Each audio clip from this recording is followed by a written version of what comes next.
Peace. This is your host, Selah, Shalom.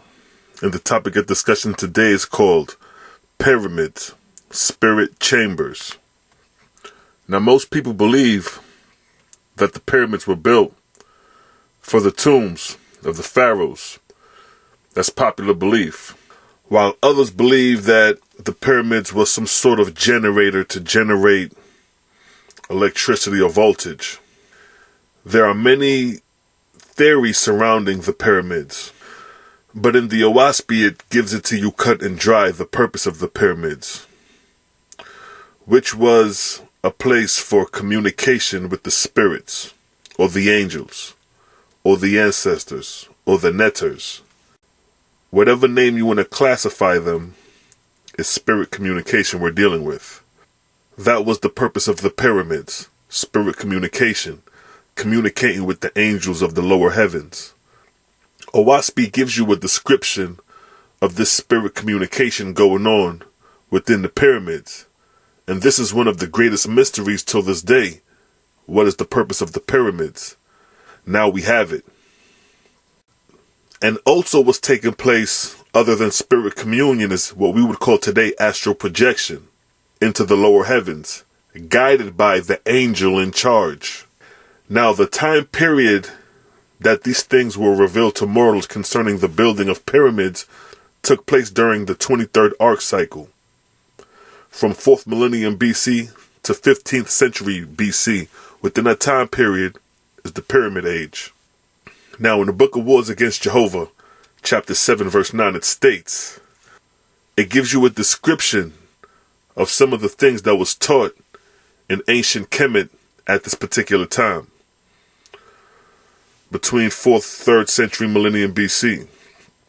Verse 9, the 4th degree taught the arrangement of the heavens, the places of the sun and stars and moon, the places and graves of the unseen worlds, the locality of the lower and higher heavens, the places and dominions of false lords and false gods, the places in Hades, and of hells and knots, of familiar spirits, and also of fetals, both harmless and the destructive vampires that live on mortals, and in swine, and in cattle, that induce mortals to eat flesh food for that purpose. The key to the places of the North Star, the position of the Earth's vortex, the vortices that move the corporeal worlds, and hold them in places, and the rules for building temples and pyramids with their spirit chambers. See that? I read that just to get to that point right there where it talks about the pyramids and building spirit chambers within the pyramids. So it's clearly stating that the pyramids were used for spirit communication through their spirit chambers. Like you got the king's chamber, the queen's chamber. These were chambers for spirit communication. Now in the story of Thutmose, the pyramid builder in the OAHSPE, it goes into detail of the purpose for the pyramid, which was to communicate with Osiris, where mortals will be able to dwell in the lower heavens to get a glimpse of his heavenly kingdom through the process of the pyramid. As stated, Book of Wars Against Jehovah, chapter 48, verse 20 through 29, it states, verse 20, Osiris asked Thutmose, what was the greatest and best of all things? Thutmose said, there are but two things, corporeal and spiritual, or physical and spiritual. Verse 21, Osiris said, true, what then is wisdom? Thutmose said, to acquire great corporeal knowledge, or physical knowledge, in the first place, and in the second to acquire spiritual knowledge. But tell me, thou God of wisdom, how can a man attain the highest spiritual knowledge? Verse 22, Osiris said, to come and dwell in heaven and see for oneself. Thutmose said, how long shall a man sojourn in heaven in order to learn its wisdom? Osiris said, 1 day, 100 days, 1,000 years, 1,000,000 years, according to the man. Verse 23, Thutmose said, if one could leave the corporeal part, the physical part, for 100 days and travel in heaven for 100 days, would it profit him? Osiris said, to do that is to master death. Behold, thou hast already attained to the power of the dormant state, to control the course of spirit. That is the next lesson. So to break for a minute, you already see that they're talking about First, spirit communication, because here you have Thutmose speaking to Asar, and Asar is an angel, a deity. So right there, we're having spirit communication going on. And Osiris telling Thutmose, if you can learn next to control the spirit, you'll be able to sustain yourself better. So they're having a discussion about astral projection and controlling the spirit in that realm. So this is high science that they're talking about, real spirituality. Verse 24, Thutmose said, behold, O God, I have attained to the power of the dormant state, even as the magician who submit to be buried for 90 days. Yeah, and I go hence in spirit, and see many things, but my soul is like a breath of wind, and goeth at random. So here you have Thutmose describing how he can move in spirit, and see things in spirit, but he has no control of his spirit in the realm. Osiris said, verse 25, Osiris said, provide thou me a temple, and I will come and teach thee. Thutmose said, how to keep the body so long that it be not damaged? That is the question. The magicians who have been buried long and being dug up and resuscitated find their bodies so damaged that they die soon after. Verse 26, Osiris said, thou shalt build a temple of astronomy and dedicate it unto Osiris, Savior of men and angels, God of heaven and earth. And this shall be square with the world, east and west and north and south. And the observing line shall be with the apex of the Hydan vortex, which lieth in the median line of the variation of the North Star. Verse 27, in the form of a pyramid shall thou build it. Measure for measure will I show thee every part. So here you have Osiris, who will be laying out the blueprint for Thutmose to build the pyramids. Verse 28, and thou shalt provide such thickness of walls that no sound, nor heat, nor cold can enter therein. And yet thou shalt provide chambers within it, suitable for thyself and for thy chiefs and thy friends, who are also adepts. For I have also provided the earth unto heaven, and heaven unto the earth. And my angels shall come and dwell for a season on earth, and my earthborn shall go and dwell for a season in heaven. Yea, they shall come to me on my throne, and behold the glories I have prepared for them. See that? Verse 29. Nor shall my temple be exclusive, but open unto all who will pursue the philosophies of earth and heaven, for which reason thou shalt build it with the sun, moon, and stars, and it shall be a testimony unto the nations of the earth that thou art the highest of all mortals, and the first founder of everlasting life in the flesh. For as the angels of heaven can return to the earth and take upon themselves corporeal bodies for a season, so shalt thou master thy own flesh to keep it as thou wilt. For this is the end and glory for which I created man on earth. See that?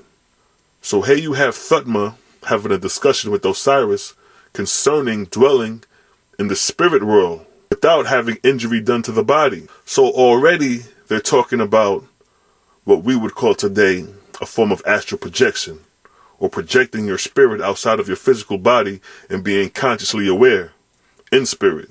So Osiris stated, in order to master this, build me a temple, and I will show thee measure by measure how to build it. So when you hear people talk about extraterrestrials building the pyramids, it wasn't that extraterrestrials built the pyramids, but it was angelical influence in the building of the pyramids. And in this case, Asar is the influential angel behind this. And another deception is that he's telling Thutmose that man will be everlasting life in the flesh, which was Osiris' deception. For what he said, for this end and glory for which I created man on earth, to tell man that he will be everlasting life in the flesh, which is a lie. Now, Book of Wars Against Jehovah, chapter 50, verse 5, it states, verse 5, now in the 2nd month after the temple was complete, Thutmose the king, having put the affairs of his kingdom in order, went into the holy chamber, and hence ascended into the chamber of life and death, leaving the 4 chief priests in the holy chamber.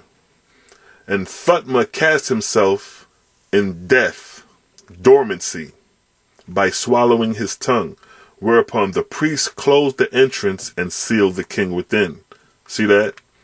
So here it's demonstrating what's going on inside the chamber, how Thutmose have to swallow his tongue in order to go into the death trance or the dormant state, and the other priests seal the entrance. So now he's about to go on his spirit journey inside the spirit chamber. Now, Book of Wars Against Jehovah, chapter 50, verse 11 and 12, it states, verse 11. Now when Thutmose had traveled in heaven for 30 days, Baal brought his spirit back to the chamber of death and showed him how to regain his corporeal part, his physical part, the which he did. And then Baal signaled unto Egypt, and the latter spoke to the priests on watch, saying, Behold, Thutmose hath returned.